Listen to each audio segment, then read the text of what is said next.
Hey South Hills, there's been a lot of uncertainty across the globe in the past few years, and 2022 has been no exception. People have been experiencing loss of jobs, inflation has been really hurting many of us, and of course the skyrocketing gas prices has not helped whatsoever.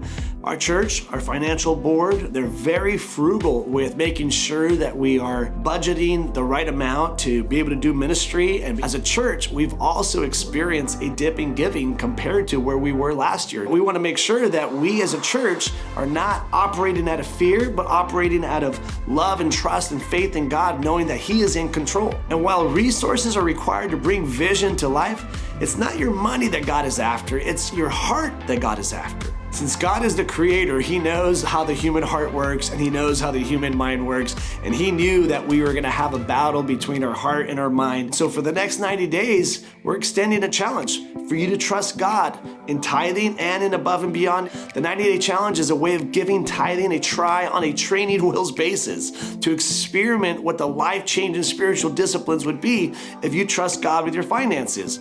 In Malachi 3:10, it says, bring the whole tithe into the storehouse. And then it says, test me in this, try me in this, and see how I will deliver in ways you would have never imagined. I'm so confident that you'll see God radically show up in your life over the next 90 days, that we are willing to offer a refund at the end of this challenge if you disagree. So as we close out the year together, let's each take a moment to consider how we can trust God with our finances. Whatever that step is for you, we believe that God has so much in store for you.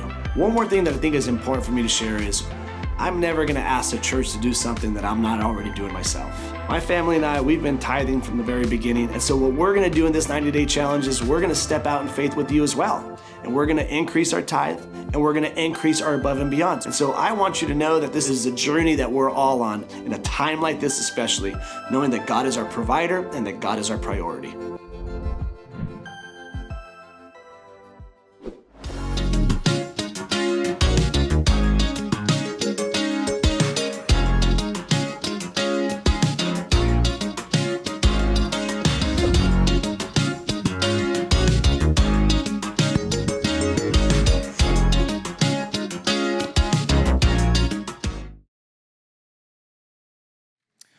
Well, today we're going to continue Family Month. We started it last week, and I've got to tell you, it was a very nice night. Being a part of a church family is cool because you've got a lot of people that are right in your life and in your family together. Margaret babysat the girls last night, so Melanie and I had a date night, and they spent the night at Margaret's house. Yeah, it was really cool, but it was really funny because Phoebe goes, now, Dad, we're going to be gone. You guys can kiss, but don't get crazy. So... So I said, well, what's crazy? She goes, you know, like in the movies when they do the long kisses. I'm like, okay, well, we'll try. But it was great, so thank you. So it's awesome. So if any of you are looking for a family night out, Margaret has new company. And I'm just kidding. But it was awesome. It was awesome to be able to do life with you, and it was a huge treat. So thank you so much for that. Now, continuing Family Month, we're talking about healthy families. And I think it's important that we really talk about this and not just kind of pretend that, well, only Christians have healthy families. So if you're a Christian, you're good. But if you're not a Christian, you're in trouble. The reality is that faith, for those of us who have accepted Jesus as our Savior, we have messy lives too. We have messy families too. And so we're gonna be talking about that. You know, when I was a kid, I'm sure all of us do this, we've always thought it would be so cool to be part of something bigger or be associated with someone famous. Have you ever had that? You kind of have that wow, I wish my parents were a celebrity or something like that.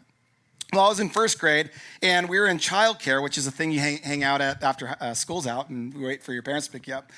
And this one kid goes, my dad saw Wilt Chamberlain at a restaurant. And I'd never really known Wilt Chamberlain. I was too young to see any Wilt Chamberlain's games, so I'm like, okay, that's great, whatever. But I wanted attention too. So I said, my dad is best friends with Steve Garvey. Now, Steve Garvey is a Dodger first baseman, and I used to even try to bat like Steve. Steve had that bat, and they go, really? I'm like, yeah, he's like best friends with my dad.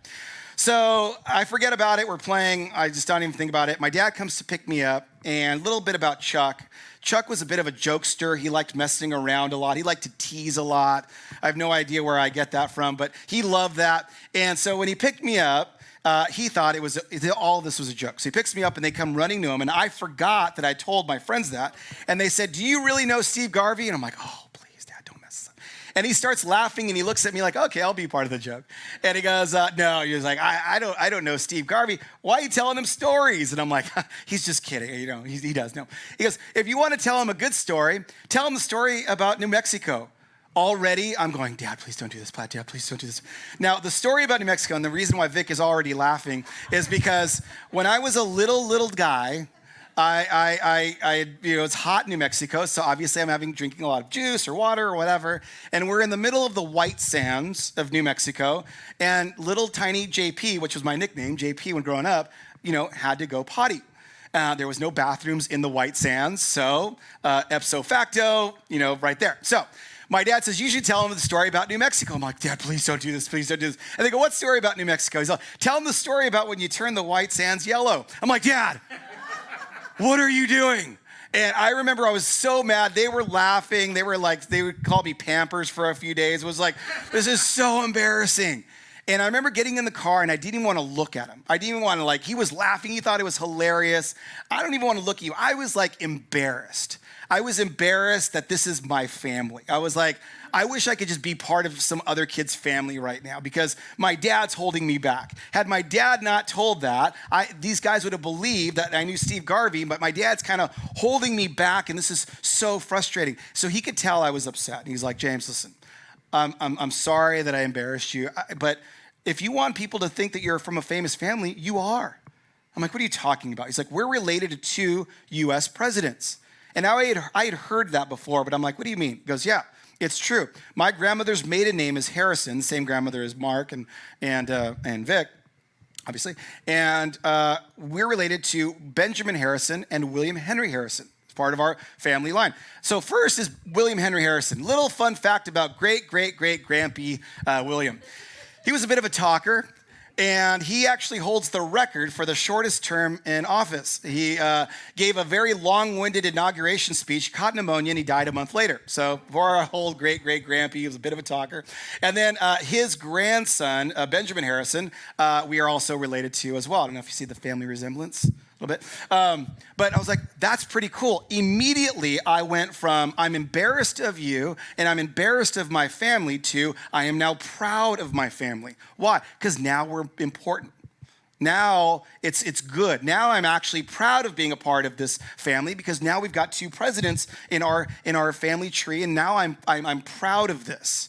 And we see this a lot, guys. We see this a lot with people not really happy with their life, so they have to be part of something bigger somehow. And you're seeing it a lot these days. You're hearing terms like, I'm Instagram famous, whatever that means, okay? So I'm YouTube famous. I'm a reality star famous. You're famous for not really any discernible talent, but a lot of people know who you are. Right? So I'm famous because of that. And we're so preoccupied with fame because we're running away from something, so we want so bad for others to find us important. And so we have to do all these other things. Jesus actually really warns us against this. He says this in Mark 8:36, for what will it profit them to gain the whole world and yet forfeit their life? Now, when you talk about your soul, okay, you could also be translated as a sense of self or true identity when you're talking about your soul, okay, sense of self or your true identity. Now, we talked a little bit about this last week, but a lot of times, guys, if you're not satisfied with your family or how that's going, you're going to get your security from your achievements. So here's what happens. I'm not secure in my family. I didn't grow up in a family that really maybe supported me enough. And so therefore, I'm going to show you how valuable I am by this trophy or by this award or by winning a competition. And I'll show you my value. I'll prove to you that I'm worth something. Maybe I didn't get enough of this at home, so I'll show you that I'm important. I could do it by my just my accolades. Now, again, families are complicated when you talk about this. And I'm sure we've all had those home alone moments where I had with my dad of I just wish my family away. My life would actually be better because they're holding me back right now. And some of us have felt that way. Well, Jacob and Esau, they're twin brothers, but they're very, very different. Genesis 25 says, when her time to give birth was at hand, there were twins in her womb. When the boys grew up, Esau was a skillful hunter, a man of the field, while Jacob was a quiet man living in tents. Isaac loved Esau because he was fond of game, but Rebekah loved Jacob. So what's happening here is this. And before I even go on, I want to stop for a second. A lot of times, guys, I've seen people, especially people that go to church, not intentionally, but think that they're better than people that don't go to church or that aren't believers. Like, my family goes to church together. The reason they're bad is because they don't go to church or they're not Christians or whatever. I want to give you just an example of this. The story we're about to read today, guys, you got to remember, Jacob and Esau's grandpa is Abraham. They are completely connected to God. They know exactly who God is. They grew up knowing exactly who God is. Okay, so this is not just some like random family out there. This family comes directly from Abraham. So they know exactly who God is, but they're still a little bit dysfunctional. And we're going to see that here. In this case, they're already starting to divide up favorites. Okay, Esau's likes his dad more. He's more like his dad, and Rebekah's favoring Jacob. And what we see here is these boys spend a lifetime competing against each other for their parents' affection. Do you ever have that? Where the parents almost want the kids fighting for the attention because that gives them a sense of, oh, I'm more valuable, or they love me more because they're fighting against each other for my affection. This is what's happening right here. And then in Genesis 27, it says, Rebekah said to her son Jacob, I heard your father say to your brother Esau, bring me game and prepare for me savory food to eat, that I may best bless you before the Lord before I die. Now, therefore, my son, obey my word as I commanded you. Go to the flock and get me 2 choice kids so that I may prepare from them savory food for your father, such as he likes. And you shall take it to your father to eat so that he may bless you before he dies. So again, the mindset here is, it's not how can we help each other, it's how can we win? How can my son be elevated? And they're not working together at all. It's this really the idea of how can I outdo you? The mom's really trying to get Jacob to cheat out his brother. Now, why do they do this? Because kids recreate a version of whatever they witness. Okay, they do. So remember that, parents. Kids will recreate a version of whatever they've witnessed. And the kids are a lot like us, right? I remember the other day I go, Piper, what are you doing? She goes, I'm eating candy. I'm like, Mom said you had to clean the bathroom. She goes, okay. And then can I eat the candy? I'm like, yeah. She goes upstairs, comes down in 2 seconds later. And I'm like, did you clean the bathroom? She goes, yeah. So she starts eating candy. So I'm walking by the bathroom and I'm like, Piper, you didn't even clean it. She goes, well, yeah, I did. I cleaned the sink. I go, yeah, but there's stuff all over. She goes, well, I figured since it's my bathroom and Phoebe's bathroom, I'll clean the sink and then Phoebe cleans the floor. So therefore, I clean the bathroom because I clean my side. I immediately, in that moment, heard my parents laughing from heaven. Because that's exactly what I would have done as a kid as well, right? I could just hear them laughing, and I'm like, I'm so sorry.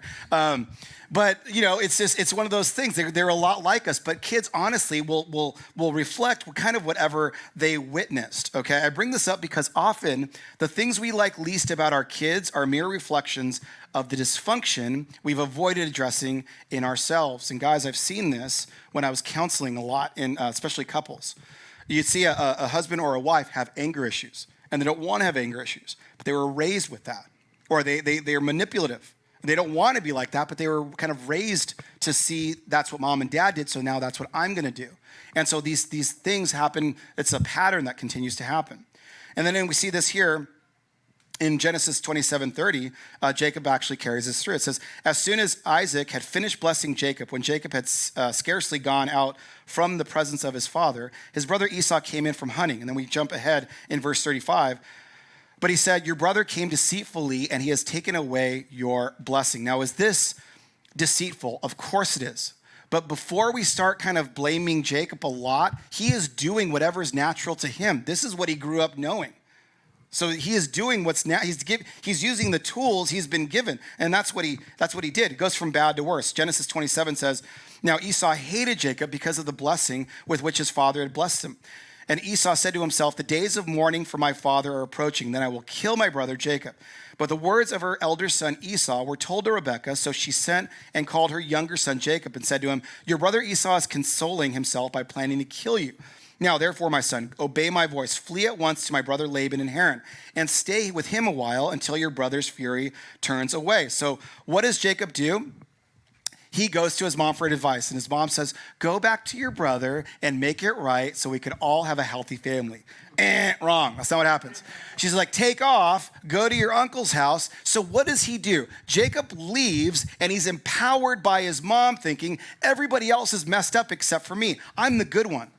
And now he really thinks I'm the good one, right? So he goes over with this confidence that, like, my brother's not going to hold me back anymore. I'm going to be the star. Now it's my turn to reign. Genesis 30:29 says, Jacob said to him, talking to his uncle Laban, you yourself know I have served you and how your livestock have fared with me. For you had little before I came, and it has increased abundantly, and the Lord has blessed you wherever I turned. But now, when shall I provide for my own household as well? So guys, let's be clear here. Jacob is going with the benefit of family money.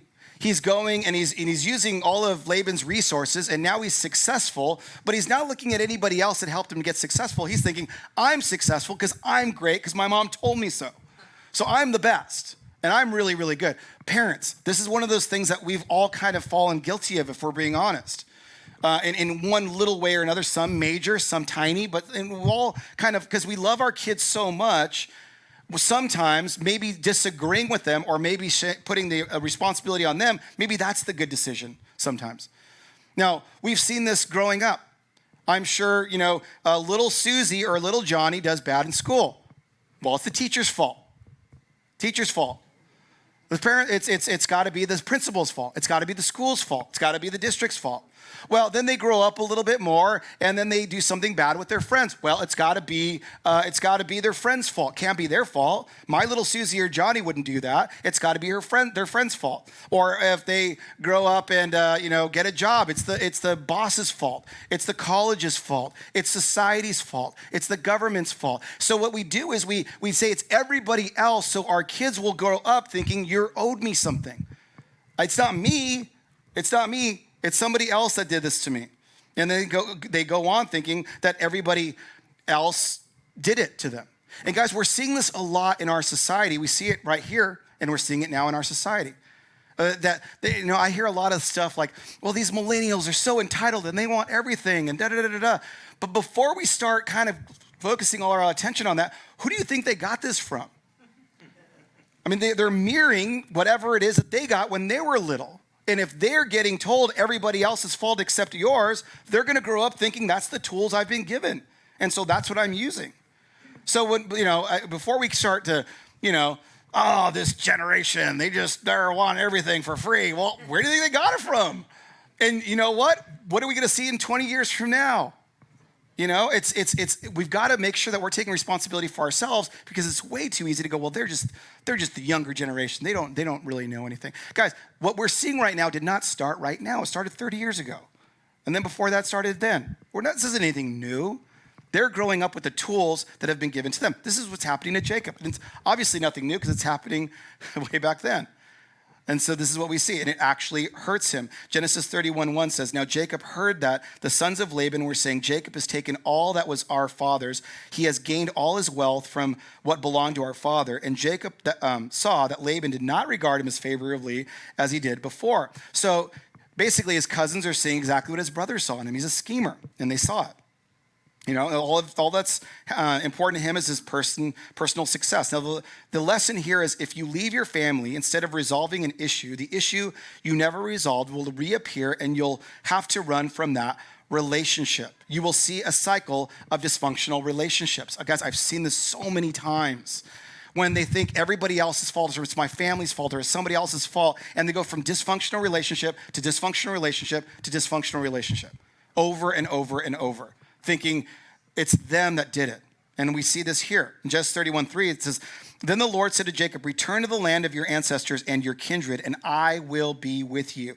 Now, God wants Jacob to go back to Esau and make it right. Okay?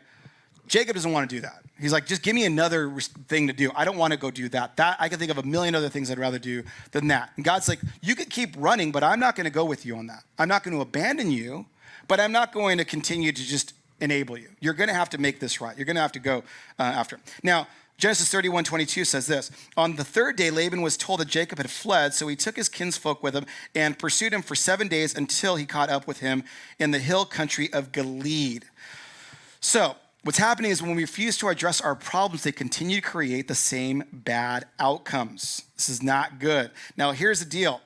If his brother wants to kill him and his uncle and his cousins want to kill him, maybe he's the problem, okay? It's like in your families, think about it. If everybody is getting mad at you, maybe you're the weenie, and you got to really look in the mirror and kind of go, maybe it's me. Genesis 32:6 says, the messengers returned to Jacob, saying, we came to your brother Esau, and he is coming to meet you, and 400 men are with him. Then Jacob was greatly afraid and distressed, and he divided the people who were with him and the flocks and herds and camels into 2 companies. Jacob has nightmares of this happening, literally, and then it happens. Again, guys, these are people that loved God. I want to keep reminding you of that. It's way too easy to say, well, that's because they don't know God. They know God very well. They're still totally dysfunctional here. Genesis 32:11 says, deliver me, please, from the hand, Jacob's going to God. Deliver me, please, from the hand of my brother, from the hand of Esau. I am afraid of him. He may come and kill us, the mothers with the children. Now, he's doing what we all do, right? We do what we want to do, and then we get bad consequences. We go, God, help me. I need your help, please. And God's saying, I'll help you, but I'm not going to have you avoid this. You're going to have to go to Esau. So in Genesis 33:1 it says, now Jacob looked up and saw Esau coming, and 400 men with him. So he divided the children among Leah and Rachel and the 2 maids. But Esau ran to meet him and embraced him and fell on his neck and kissed him, and they wept. Whoa. If you're Jacob, think about this.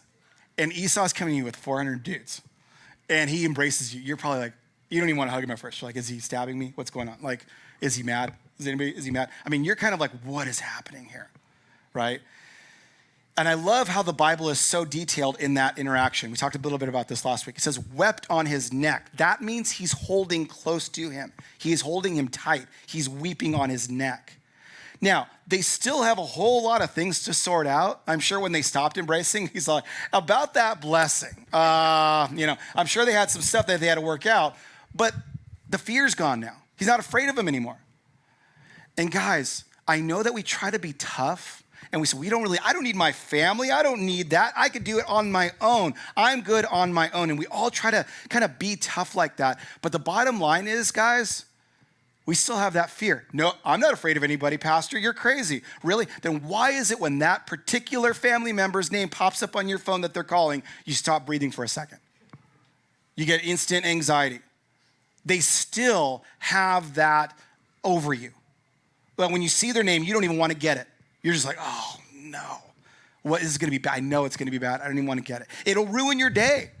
Just their name on the phone will ruin your day. And what God is saying is face it. Now, the caveat here is both sides need to want this, okay? You can't just go to a family member that slams the door shut and there's nothing you could do about it. But you want to make sure that you take that fear away. Like, I tried. And so I'm not going to be afraid of you. I've tried and it didn't, you don't want that, that's fine, but at least I tried.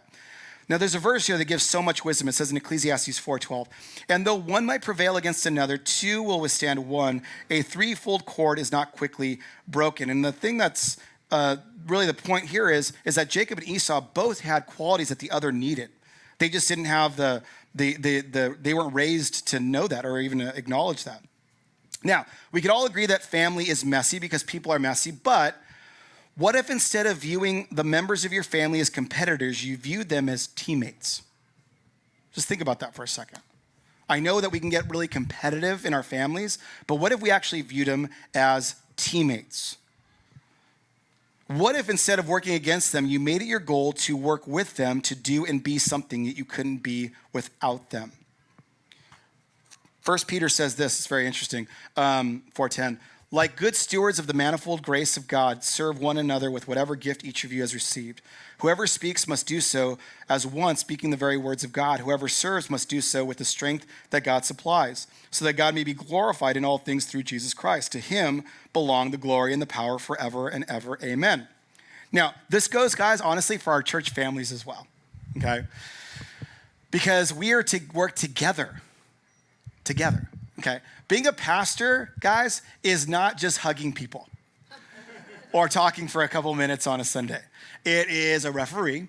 I don't like this person in my group. Well, this person said this about my group. I saw what this person posted online. Did you see that? That was terrible. I disagree.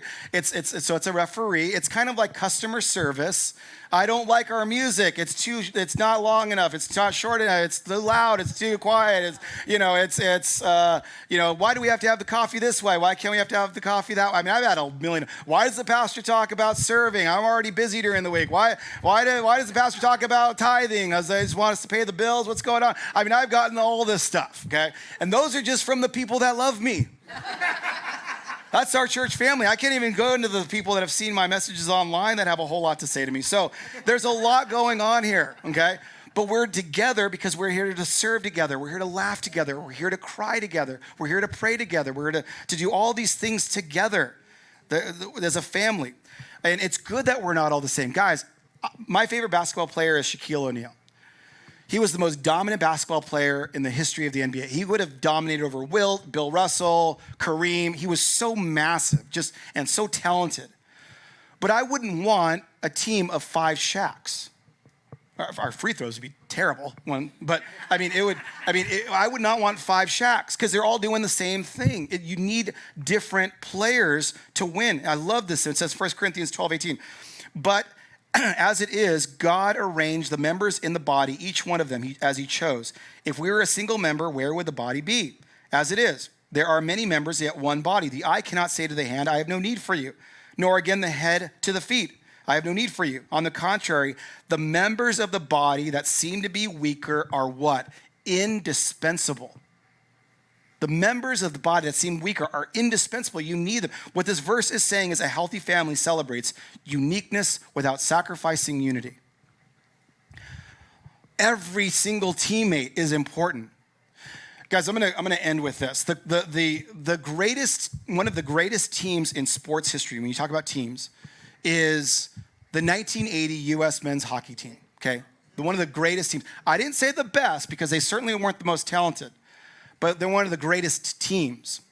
Now, when this team, when you watch documentaries about this, it's very interesting. Coach Herb Brooks coached them, and this is a true story. When he would say, what's your name? Who do you play for? They would say their name, and then they would identify themselves as the college of wherever they played. So my name is so-and-so, and I play for Minnesota. My name's so-and-so, I play for Boston, so on and so forth. And they would kind of get at each other during practice because they were identified by their different, not yet, real babe. So they were identified with their different teams, right? So that's the thing. I'm this, you're this, and we're all that way. Well, the coach does not like what's happening here. And so it's a true story. After the game, I think they tied, or it was an exhibition game, they're exhausted. And if you've ever played hockey, it's exhausting. I've never played because it doesn't look fun, but it was exhausting. So they're exhausted, and the coach keeps them on the ice. It's a true story. And it is beautifully modeled in the movie Miracle. And there's a scene from this. And now my lovely, beautiful wife, would you please play that? Thank you. Get a whistle. Shoot to get the puck to head. One gets head, or USA head. Get over there. Come forward, friend. Well, yeah.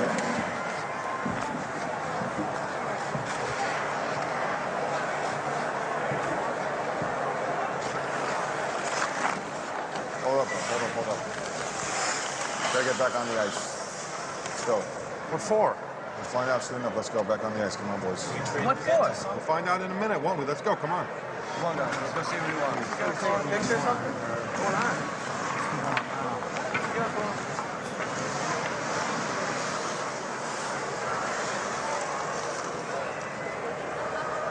You guys don't want to work during the game?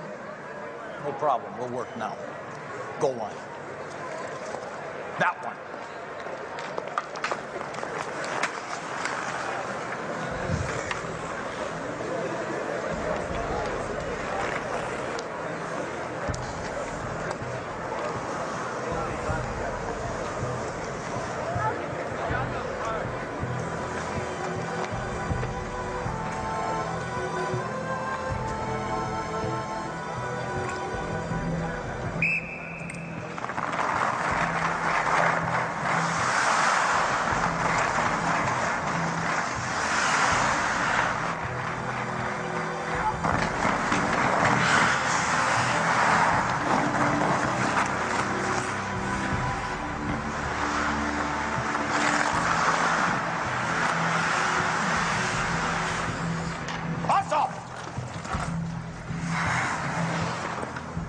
if you can win on talent alone?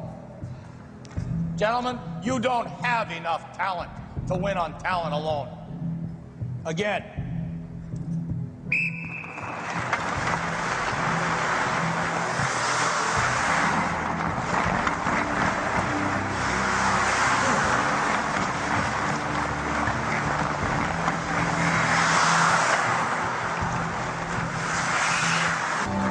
You better think about something else, each and every one of you. When you pull on that jersey, you represent yourself and your teammates. And a name on the front is a hell of a lot more important than the one on the back. Get that through your head. Again. Everybody get on that line. Hey.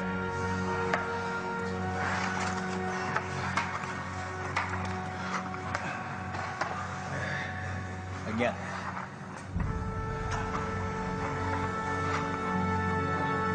Again. Herb. Come on, Craig, blow the whistle. Again.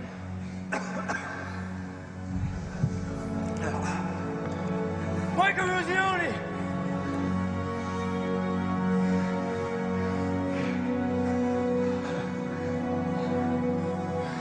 Winthrop, Massachusetts!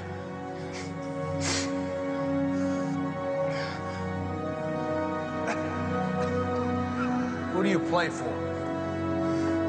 I play for the United States of America.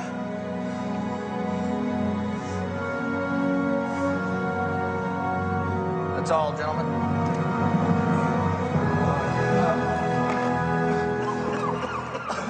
Get the point there? Do you get the point there? So it goes from we're a bunch of individuals to no, we're a part of this team together. Guys, that team became a family. And years later, they still continue to meet. Years later. These guys that didn't even like each other when they first started playing continue to meet each other all the time. That is a family. They are connected. They are bonded. And guys, when I'm talking about family, I'm even talking about our church family. Because in our church family, there are people that are all different backgrounds, races, political affiliations. And we're coming together because we have a common goal, and that's we want to build the kingdom of God together. I know that we're not all going to think the same way. That's a good thing. I know that we're different. That's a good thing. But when we come with all of our different baggage and background and issues and problems, what we do is we come together and we say, we're going to come together and we're going to help build the kingdom of God. In your individual families, there are different. Your kids are different. You don't want them to be the same way. You want to celebrate their differences. You want them to be different. Celebrate it. And come together as that we are going to be a family unit together. We are going to do this together. Guys, maybe something you could do, and I know that some of us maybe have a hard time in our families doing this, but one of the things that I think a family would appreciate, and Melanie and I did this week, and it was really fun. Tell each member of your family what about them is actively making you all better. Just do it. It'll trip some of your family out. They'll be like, what? Just what about it? And tell them what about them is making you all better. I wonder how different the story would have read if Jacob and Esau's parents did that for them. And I wonder what kind of stories we are going to have if we do that in our families. And as a church family, what story that we will tell if we approach it embracing all of our differences for the common goal of building a church. I couldn't think of a better thing to do with my life when it's done than look back and know that I was part of building that church that is still going, that our people are still getting saved at, and I was part of building that with my church family. Let's just approach that together. What about them is making you guys better? Instead of reminding them what is tearing you guys apart. Say, this is what's making us better. Let's pray. Father, I thank you very much, Jesus, for the opportunity to be in your church. God, I look forward to what you're going to continue to do in your church.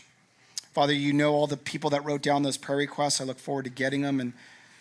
And Father, you know what's going on in each of our lives, and I pray that you just heal those who are sick.